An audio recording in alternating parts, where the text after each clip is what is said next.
Hahn. I'm the EC starting this year in Murray County for ARES, which ARES stands for Amateur Radio Emergency Services. Bill Reed here is the assistant EC for Murray County. And Travis Henry is the president of our local club, the Murray Amateur Radio Club. So, the reason we're here today is to talk about 24-hour deployment packs, and I also want to take the opportunity to talk about ARES a little bit. And if anybody's not familiar with what we do in ARES, there are basically three things that we do. One of those is we partner with the National Weather Service, and whenever there's severe weather in our area, we pass along information on the ham radio networks, and we actually activate and we take observations from people on our networks and report that back to the National Weather Service. So we actually have a memorandum of understanding with the National Weather Service where we work together formally and serve that function. A second thing that we do in ARES is we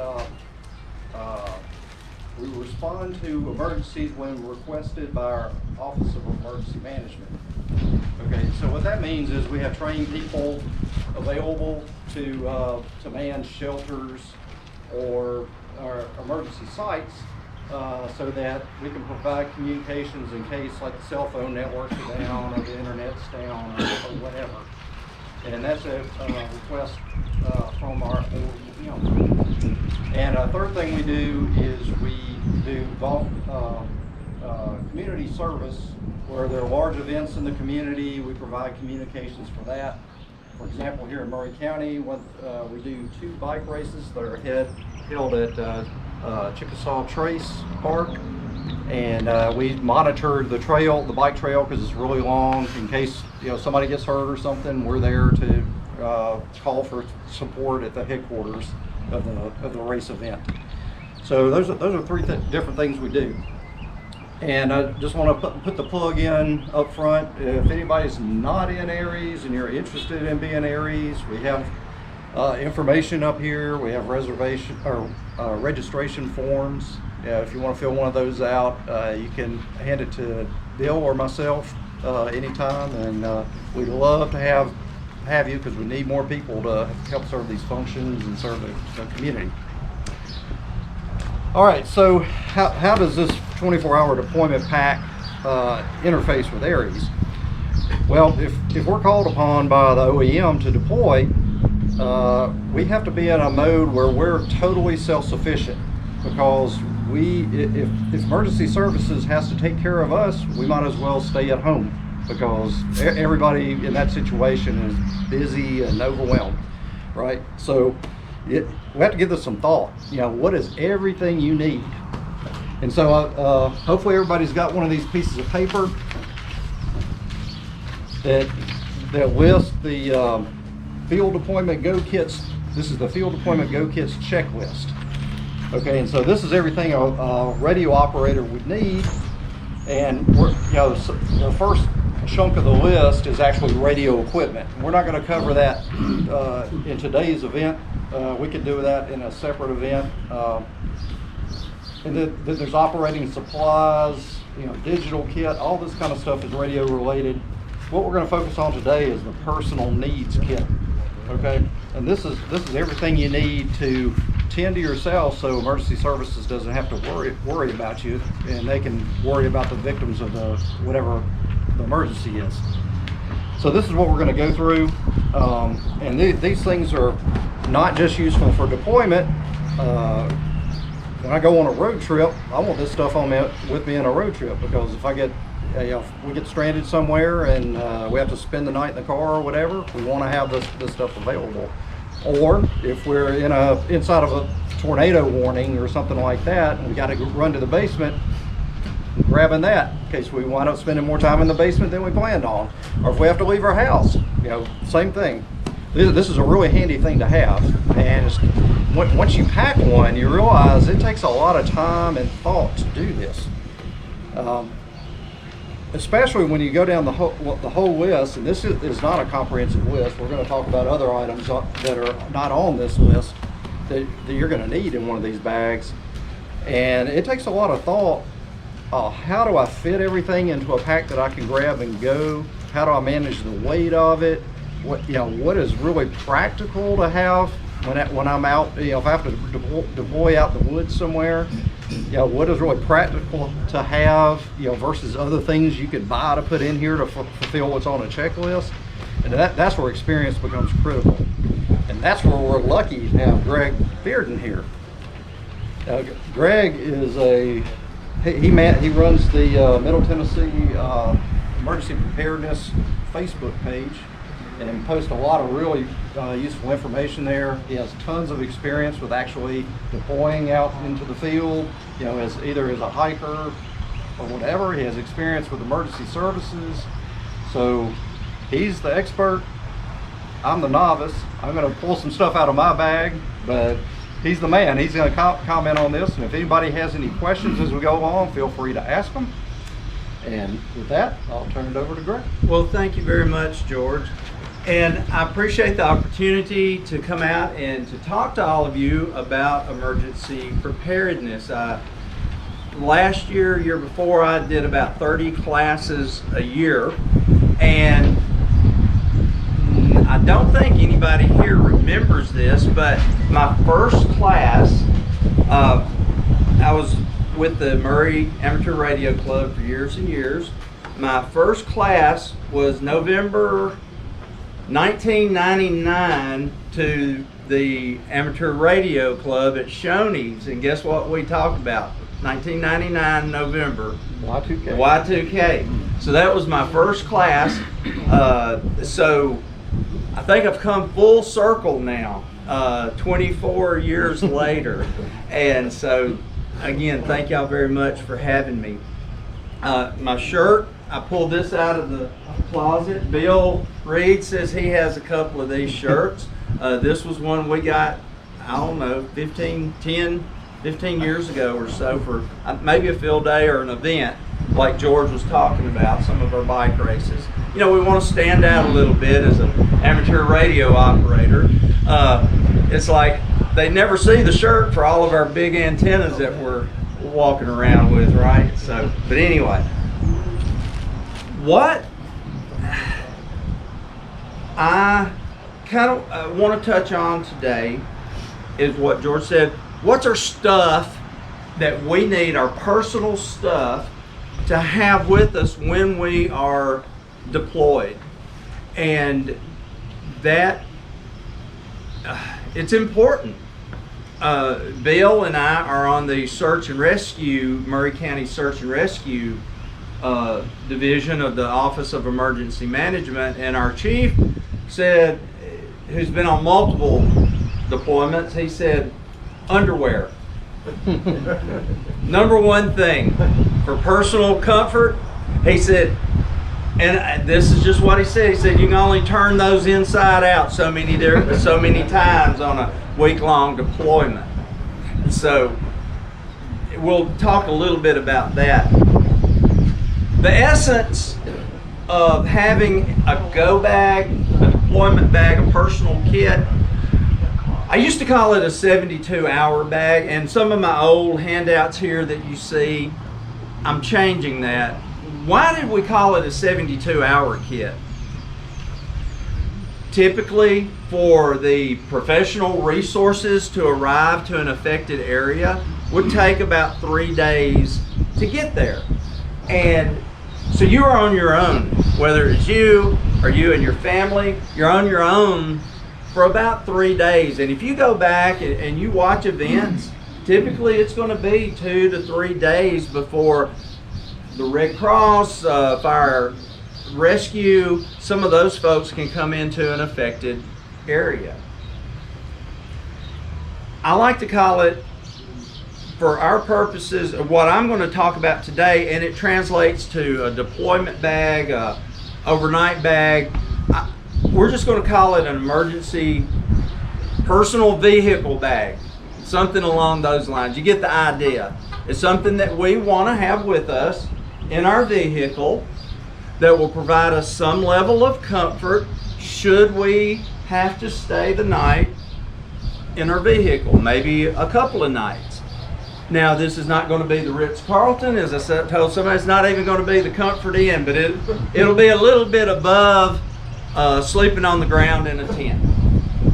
And that it's going to make it bearable. And again, while we're talking about this, thinking about the vehicle bag that we're talking about, it also translates into the deployment kit with a few modifications. So, and I'm not talking about a car kit. And sometimes I say an emergency car kit. For those of us who've had old vehicles in our youth, we've got this stuff already. Jumper cables, a can of Fix-A-Flat, maybe an air compressor. So we've got our bag of tools. Most of us have some kind of bag of tools in there, and duct tape. You know, you got to have that duct tape. So we're not talking about that. What are some, and you can look on your sheet, what are some basic items that we should have? You don't even have to look at your sheet. Flashlight. Water. Food. Knife. First aid kit. Guns. Boy, I tell you what. Tell me. On your handout, the very last thing under additional items is weapon. And I kind of put it on there at the very last. You can say it's either I saved the best for last, or not everybody is comfortable talking about that. So either way you want to look at it, I'll leave it up to you. But we'll talk about that a little bit.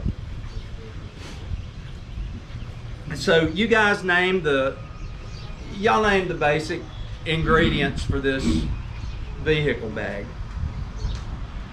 Now, what are some conditions that could cause us to be stranded on a road away from home for 1 or 2 nights?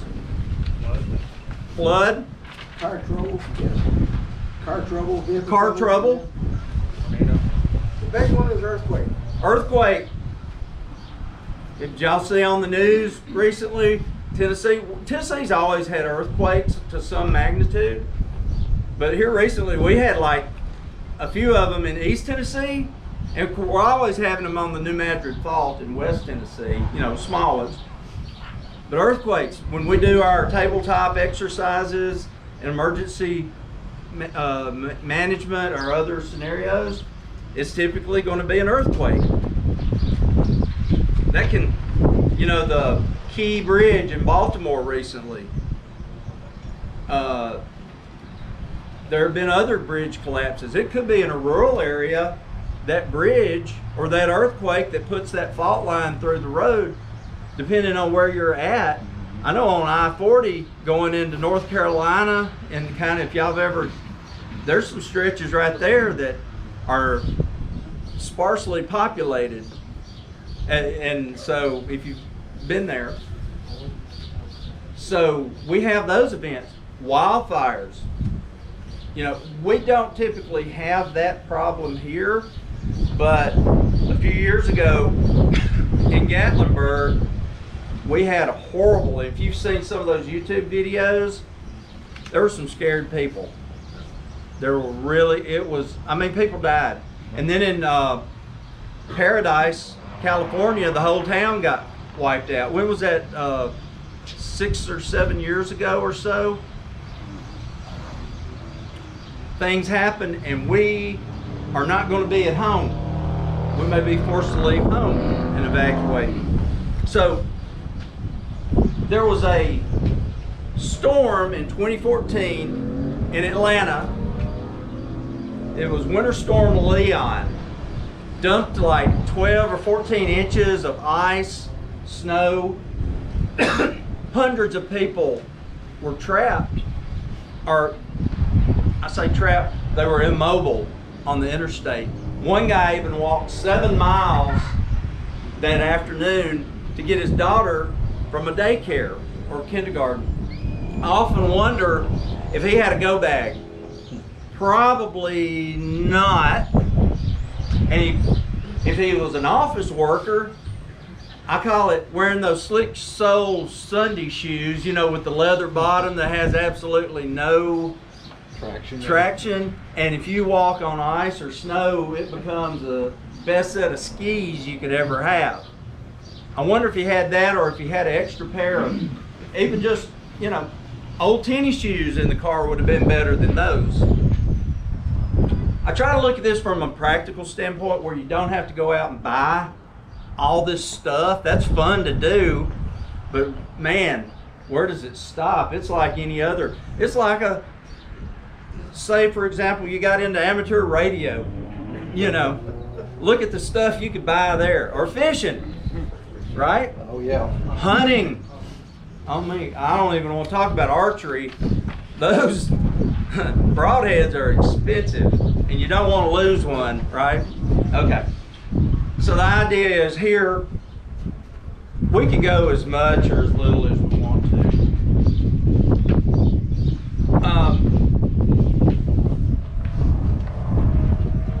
My wife and I, sometimes we're going down the road, and I'll say, where are we at? Where was the last exit that we passed? Where's the exit?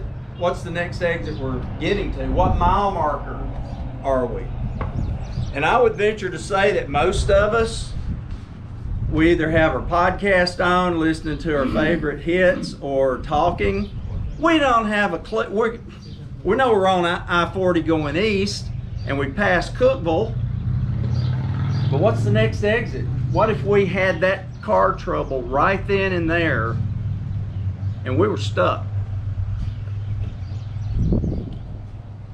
I think it's good to pay attention to our surroundings. You know, we always say head on a swivel for those in emergency preparedness. I think it's good too. Oh, you're like, well, I'll just pull out my phone during this crazy event and find out exactly where I am. And it's like, AT&T's letting me down right now. Verizon and T-Mobile aren't much better. Well, I got GPS. Well, do you? What if, you know, we do the what ifs. Do you have a paper map in your car? You know, you can get these at most any rest area, convenience area along the interstate. My wife, the other day, I came out with about 15 of them. And she's like, what in the world are you doing? I'm like, well, I gave them out at a recent class. Have a paper map. I think that's good to have. Comment? Yes. Some states don't do that anymore. They have rest stops that are for bathrooms, and that's it. So I'm sure finances come into play for people that grab 15 maps. It's your fault. My fault. That's good to know. Yeah. I recently went to Texas to watch the solar eclipse. Went down there with my family, and I'm thinking, boy, I'd be a hypocrite if I didn't have a Texas map with me. So I go in my map stash and I find my Texas map and I take it with me. Why? You never know. I know now that San Antonio has an inner loop and an outer loop.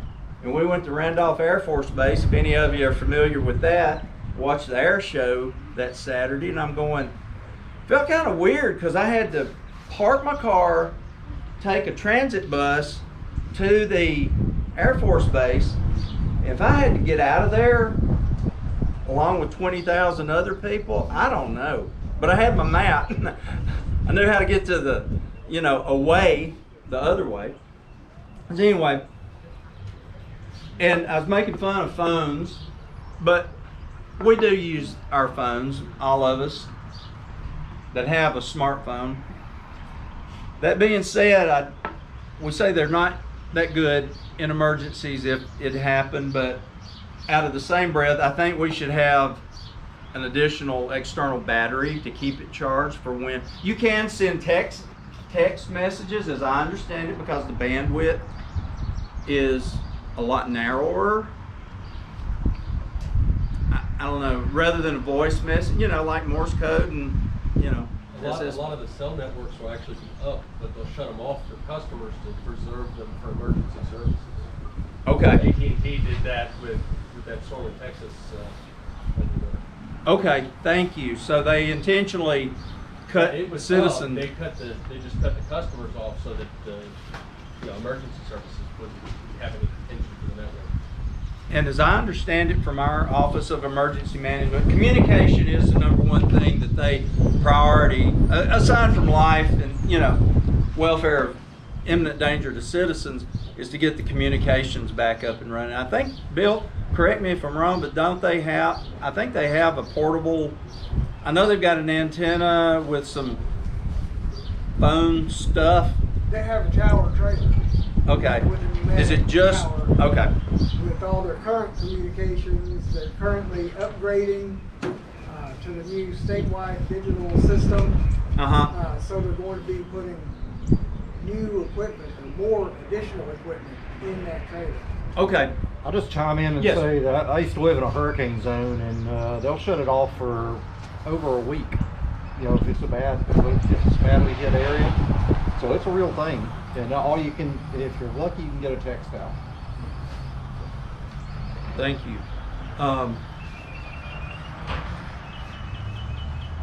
Just quickly, miscellaneous stuff. And we'll get to the meat and potatoes here in just a second, I promise you. On your list, if you look down, we talk about additional items, in particular, a current utility bill. Why would I put that in your vehicle bag? Why would I have that in my bag? I did it for your area. Okay. If you didn't hear him, might not let you in. With that current utility bill, if you had to get back into your affected area, your subdivision that was devastated by a tornado, they're more likely to let you in with a current utility bill and say, well, Greg, I've got my driver's license. Well, is it still say Illinois after, you know, you moved here? 3 months later, it's like, I need to go to the DMV to get that license changed. Mr. 50 told me the other day when he stopped me on Hatcher Lane, I needed to get that changed. You know, so out-of-state driver's license, which many people have. I'm a realtor, so I deal with people coming in almost every week.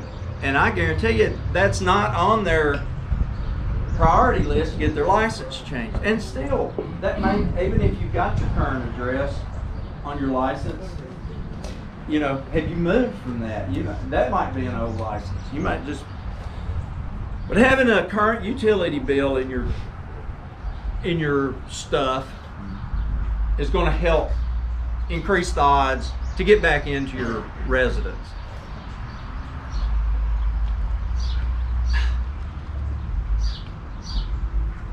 So now the stuff. I gave y'all I think everybody's got a sheet and of what I consider items. This kind of came from in hiking. If you've ever done that, if you've ever heard of 10 essential items for hiking, you know, just a small kit in case you get lost. You got something to help you get through the night until you're found again. I want to talk about water first. Now, I've got a Sawyer mini filter. Have y'all heard of those? They're about $20 at Walmart or Amazon. It's more for biological filtration.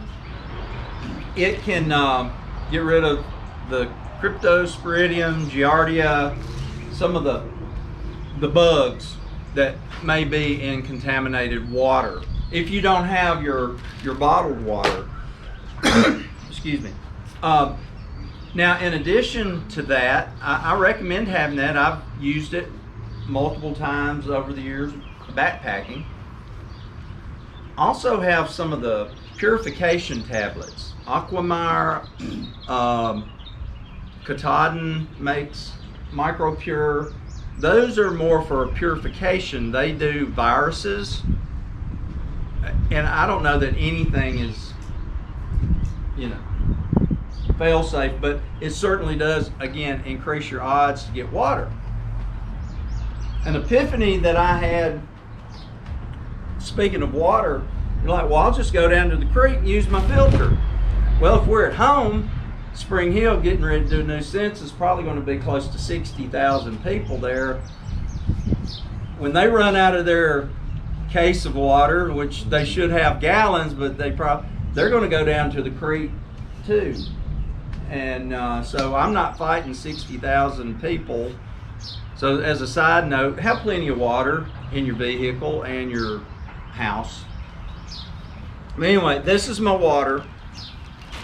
I have a shelter, and again here, if you were in our car, that helps. I like to have a tarp, like the Harbor Freight tarp. You can get some of the, now the 5x7 is, to me, is a little too small. What's the next size up, like the 9x11 or so, that helps a little bit. Well, Greg, I don't need it for if I'm staying in the car. That's true, but again, I like it because I've had to pull it out to get up under the car for something. I forget what it was. Oh, I know. It was looking for a hole in my rear tire. It was going flat.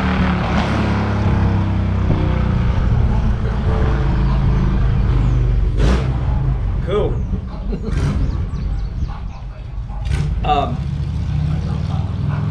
Hand warmers. I don't want to start a fire in my car.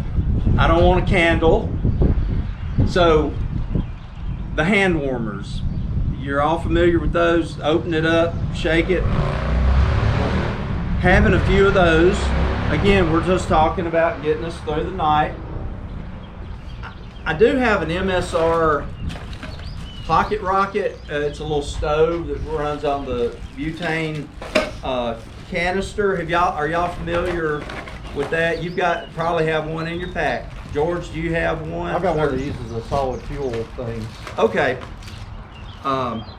It's just a real simple, screws onto the top of the can. Okay. Perfect for backpacking. Okay. Gotcha. This has the stand and everything in it. I would suggest that, but really, I would suggest having your food as no cook meals. Really, they last longer, or may not last longer, but they're easier. Do you really want to cook in an emergency type situation? Maybe, maybe not. I'd rather just grab and go, kind of. The Cliff Bars, they're nasty after the second day, but I don't know if you've ever gone and had a few of those, but yeah, the second day, they're not the best in the world. They say even lobster tastes like soap after about 3 days. So, of course, first aid kit. Working with the fire department, I see some of their trauma bags that they keep in their vehicles. We don't need a trauma bag. I think just the IFAC or individual first aid kit is sufficient for me. Y'all may think differently, but I think just having some 2x2 or 4x4 gauze pads, some athletic tape, Band-Aids, now for me, I'll have some Gaviscon tablets or Pepto-Bismol tablets, things of that nature in there. It's my medications.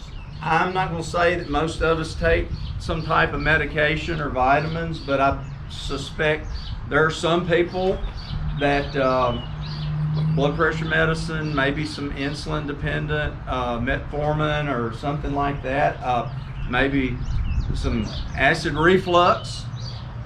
Have you about three or 4 days supply in your first aid kit as well. One thing I'll throw in there too for first Yes. aid is antihistamine is really good to have because I react to wasp stings.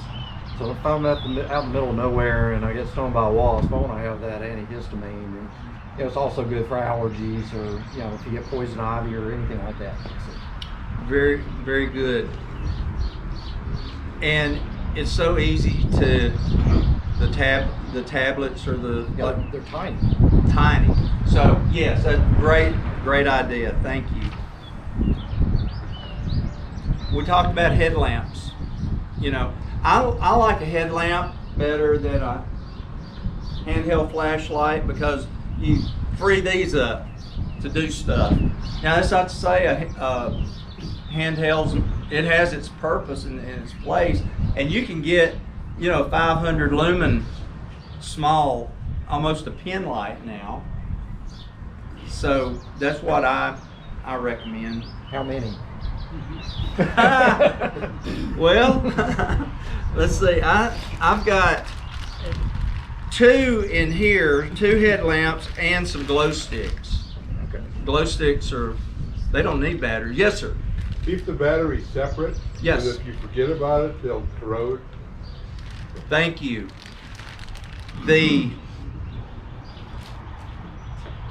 If any of us have ever gone hiking and didn't have the shut off, it can easily also be, the button can be hit and you drain your battery. If you've not checked your batteries in 6 months on this, hey, moisture gets in everywhere. I don't care how watertight something is. It may be fishing, you might have seen it differently, but eventually, even if you open it up, you've exposed it to the elements, right? Yep. The navigation, that I'm not going to say map and compass. Everybody says map and compass, map and compass.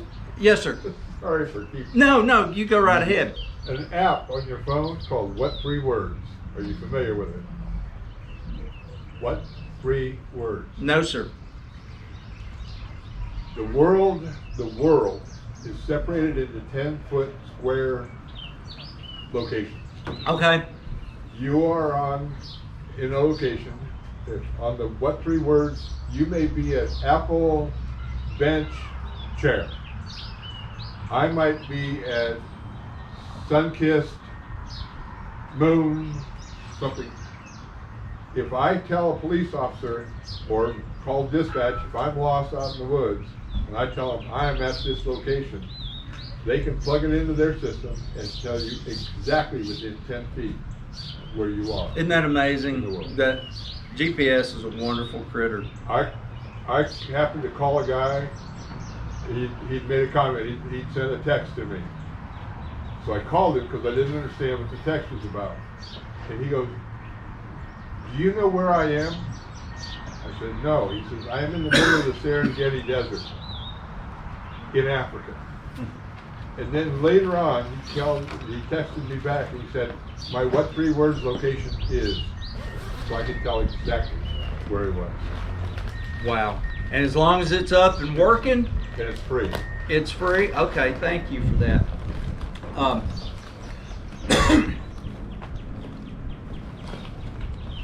If you don't know how to use the map and compass together for orienteering, it's really not much good. That now, of course, having it a cloudy day, you know where north is, and if you're spatially oriented to some degree, it can help. But I've touched some of the high points here, and I can go on about that. Before I have some questions, it's like, well, Greg, should I stay or should I go? Well, if I have to leave, again, wildfire, maybe out west, and it's coming toward us.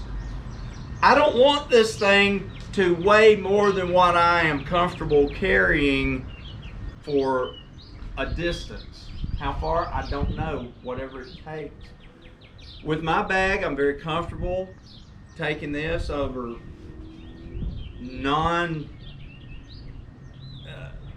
I can go 5 miles with mine over moderate to rough terrain through the fields in this area. I can go further if I need to, but this bag weighs about 24 pounds. I don't have 72 hours worth of food in it or water in it either. That would increase it. You know, gallon of water is 8.33 pounds, right? So 2 gallons of water, you're talking 16.5 pounds.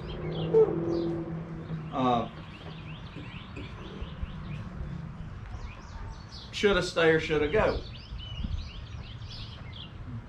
What if I have my elderly mother with me coming back from a shopping trip? What if I have my 2 grandsons with me, ages 5 and 3? Are they going to be able to walk 5 miles? What if I'm disabled? What if I'm physically unable to leave my vehicle? Those are some things to consider.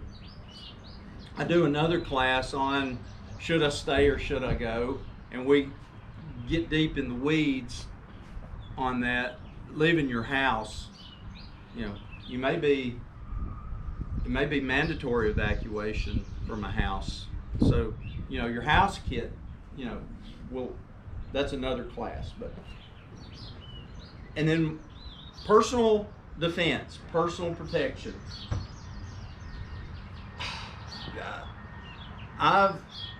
The way I understand it, there's some bad people in the world, and they can get really crazy, and even sane people can get a little bit touchy after 3 or 4 days of not eating or not sleeping, cold, wet, hungry, tired.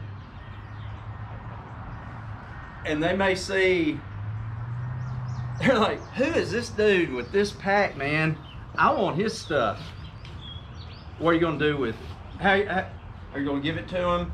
Are you going to have a couple of decoy candy bars on the side pocket? Just, oh yeah, here.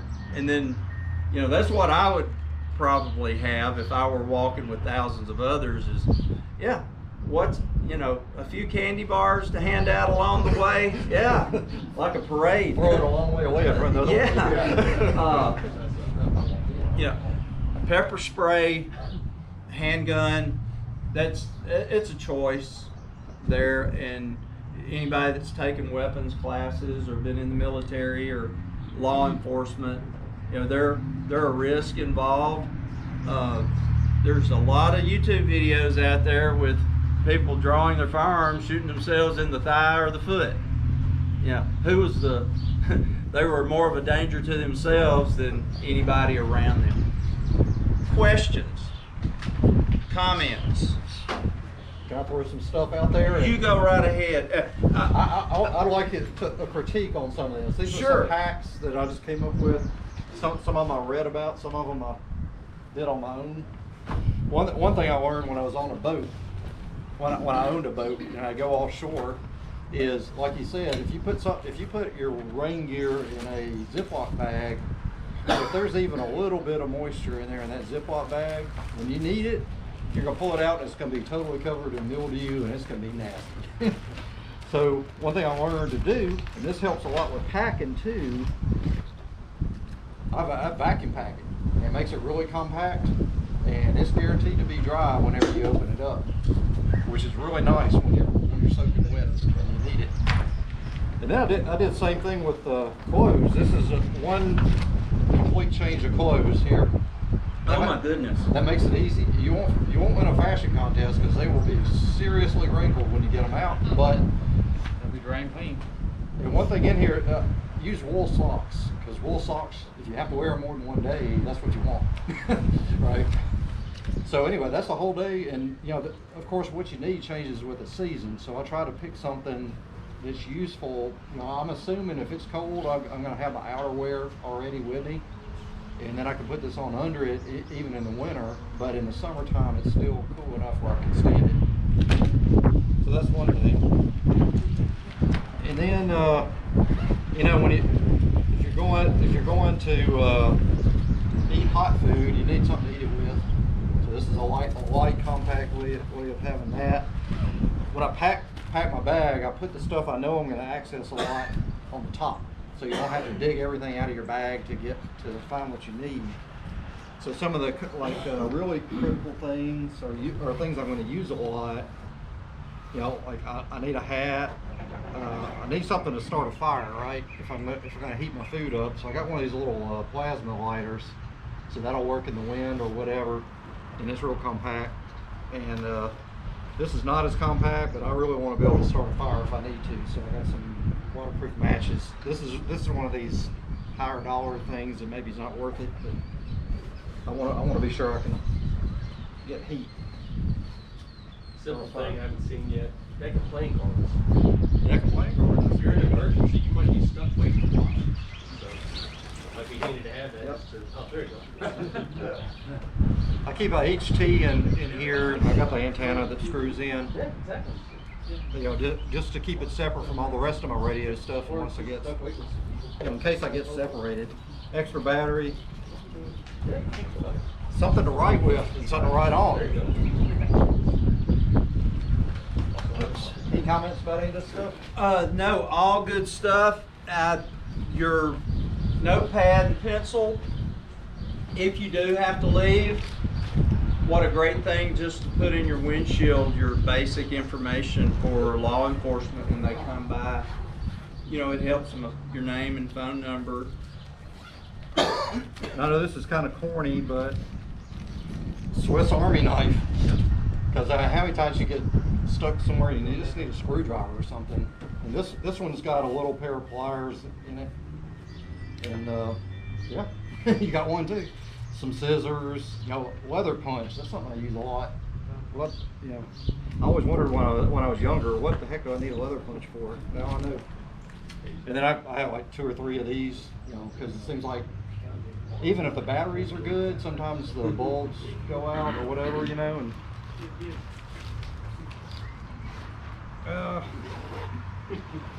that was,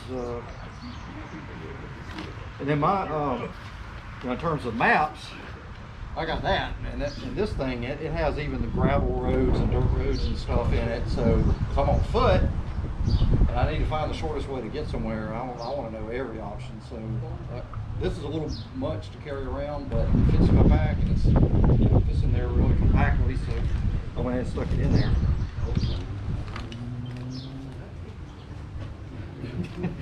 That's something you don't want to forget. That's the 11th essential item. Yeah. And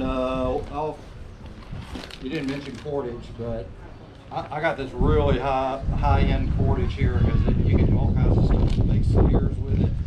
It's got you know, starter if you need to start a fire. You can use it just as a cord to secure your tarp, as you were talking about. So anyway, those are just a few other ideas. And well, I've got the Sawyer. You got the larger. Yeah, you can let it gravity drain overnight. And what I did is I got bottles that are compatible with it in these side pockets. So I carry 2 of these, which is a day's worth. So it gives me a whole day to find a source of water. And then The Smart Water bottle threads, for whatever reason, normal threaded bottles don't work with the Sawyer, but the Smart Water bottles do. So, and plus the Smart Water, they're so much thicker the plastic is and durable. So thank you for bringing that up. And then I spent a lot of money on a pack because I knew it was going to be kind of heavy. If I got to carry it a long way, I figured it was worth extra money to get one that's got really good pads and straps on it. So that's optional, but it's a comfort feature. Thank you, George. Great ideas. I concur and with everything that you've gotten there. I learned this from backpacking, just a small little seat. Nothing's worse. Yes, sir. Situation. The bridge is down, you're driving to the bridge has collapsed. You pull back to your car and some cones to let people, the bridge is down. How far do you expect to reach with a radio? Like what is 10 miles, 20 miles? What would be a comfortable minimum? And you're talking about with amateur radio, Yeah. not the family radio service. Yeah. Guys, that's open, but I would say from just unit to unit, several miles. I can't give a definite number. How about you guys, 3 or 4 or 5 miles for my hand, for a 5-watt handy talkie, depending on terrain? Would y'all, I don't know that it would go. I don't know if you can go to 3 in that kind of situation. Now, if you can get up on a hill or something, yeah, you might get 10 miles. It's all about the height of the antenna, but it's been my experience on Simplex, the radio to radio, 3 miles with moderate interference in between, and I'm seeing a lot of head shakes to the affirmative on that.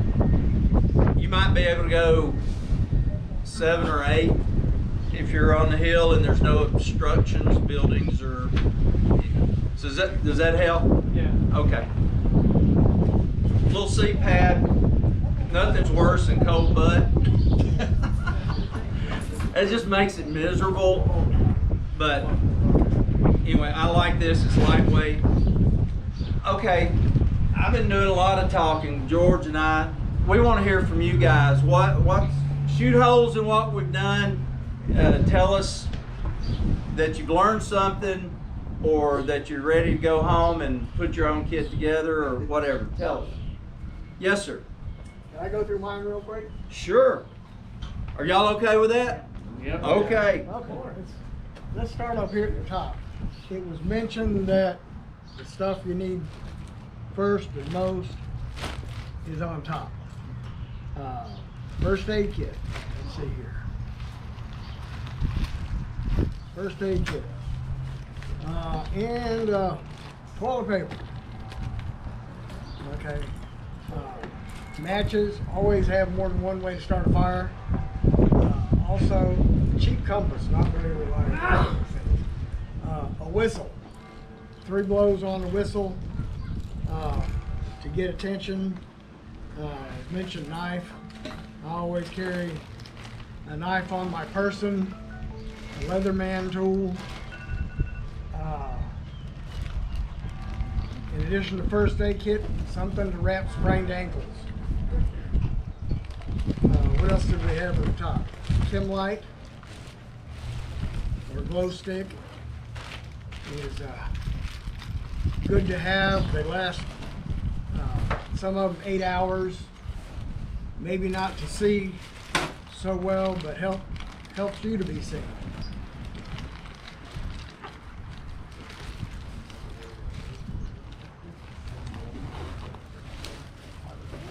Let's see what we have here. Greg was passing these out.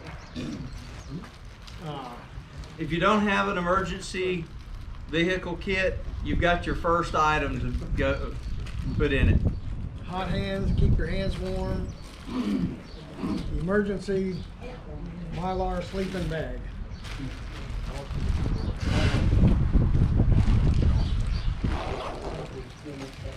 Let's see, we got water filtration bottle.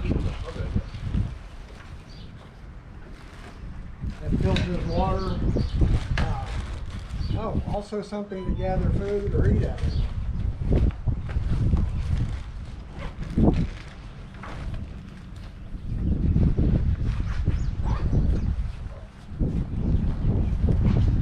More than one way of heating food. That helps. for starting a fire. Hand sanitizer, small first aid kits with small band-aids, a tick removal tool, that helps. Yeah, don't underestimate the hand sanitizer, man. If you're out away from water, you don't want to waste your water washing your hands.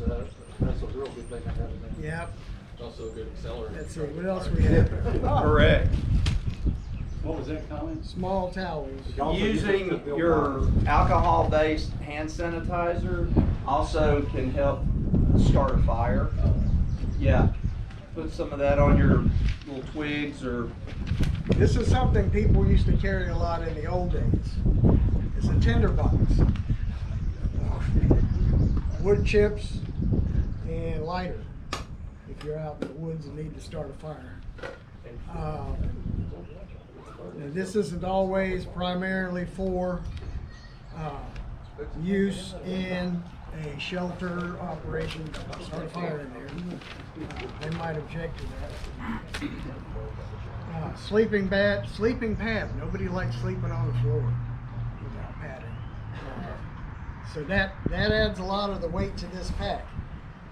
Also, the rocket pocket stove and canister for cooking in or on. There's a mess kit in here and 3 days of food. I have a separate food bag, separate clothes bag, and what else we got in here exciting? Oh, coffee cup. You gotta have a coffee cup. And if you're in a shelter or something, you can get coffee from them, but you gotta have something to put it in. And that way you're not relying on their styrofoam cup. That's about it, an overweight bag. Bill, And it's not enough, because you can't carry everything you might possibly need on your back. So I have a separate radio bag in the Jeep, separate boots, separate flashlights, all that mess in there, just in case. thank you. And don't get scared of putting this together and thinking you're gonna have to walk with it, because Bill and I, we were on a deployment at the for the floods of 2010. I guess we'll call it a deployment. We were at that time the Office of Emergency Management, and we were able to drive there, so we didn't have to carry stuff anywhere. It was just simply, and we had lots of great accommodations there as well. And so Bill, thank you for all that. That does make the difference, that sleeping pad, between a reclining chair and being able to stretch out on the floor. Comments, other comments? Yes, sir. You mentioned about having an HT in your bag. When you talk about normally you carry a stubby little ducky. This is the 5/8 wavelength. It has high gain. Signal sticks. It's a signal stick antenna. The other thing is it's got a BNC connector. The thing it is like there's a conversion from an SMA to a BNC. And they make one way for Chinese, the other way for Japanese. Handy. Thank Look at how you. big it is. Thank you. Yes, sir. One thing I didn't hear, gloves, very important, especially utility type gloves. If you're gonna be doing anything with your hands, obviously if we hurt our hands, cut them, whatever, those are our main working elements that we're dealing with. So having some utility gloves or work gloves handy. And having not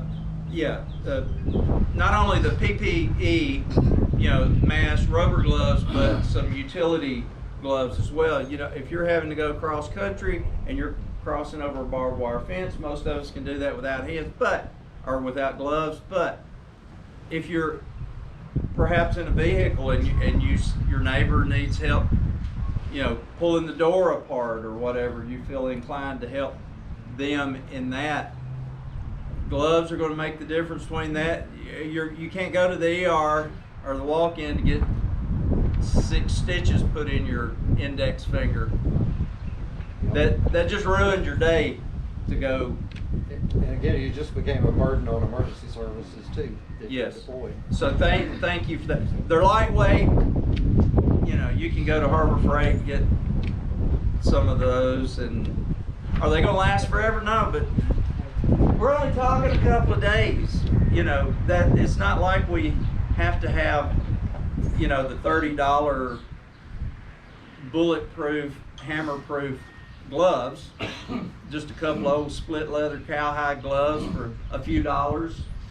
If that's kind of what we're talking about, better than nothing. Yeah, absolutely. Or even the lightweight, like the mechanics gloves. I mean, those are great Yes. too. I have a couple of pairs of those in my firefighter gear. Those are great.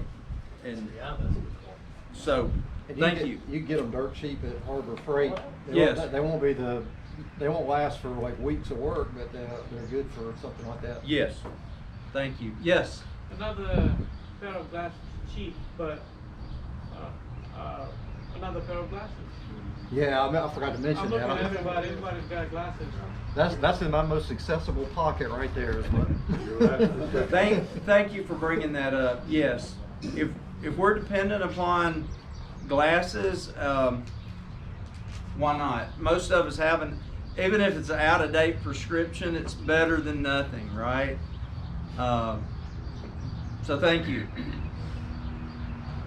Yes, sir. Batteries, alkaline batteries, for HTs,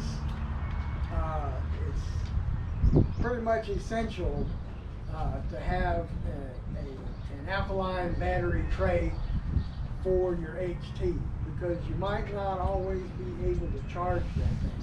And there's always, oops, I forgot my charger.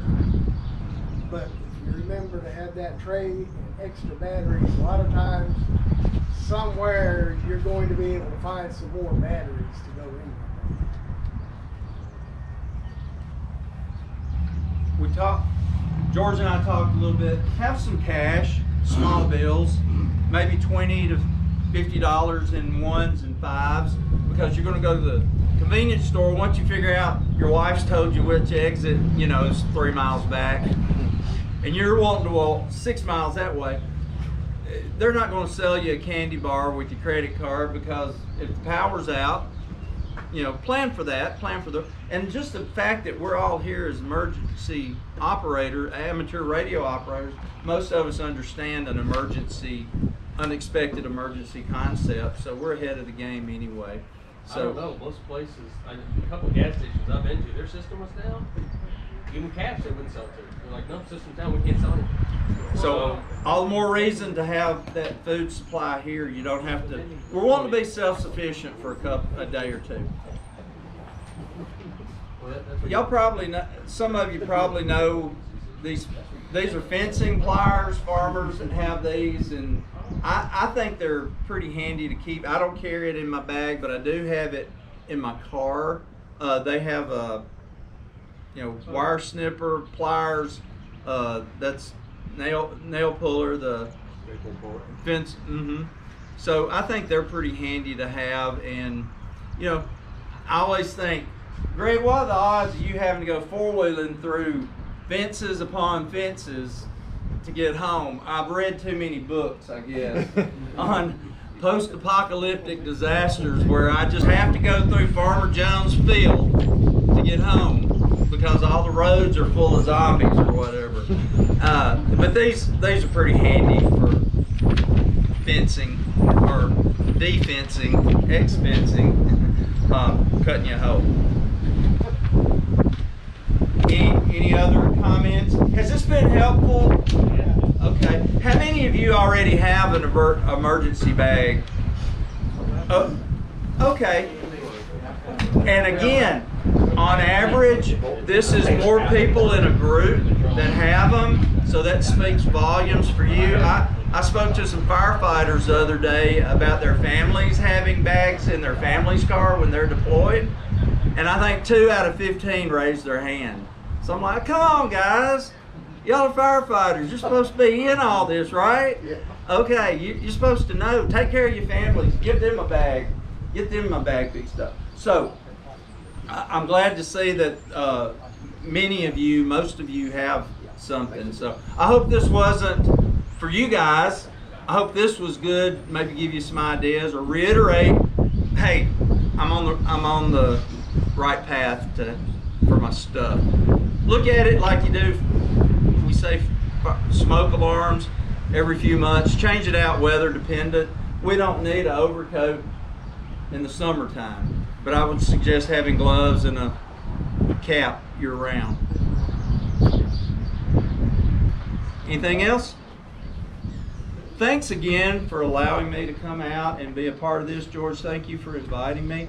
And feel free to join, just a plug, Middle Tennessee Emergency Preparedness if you're on Facebook, all spelled out.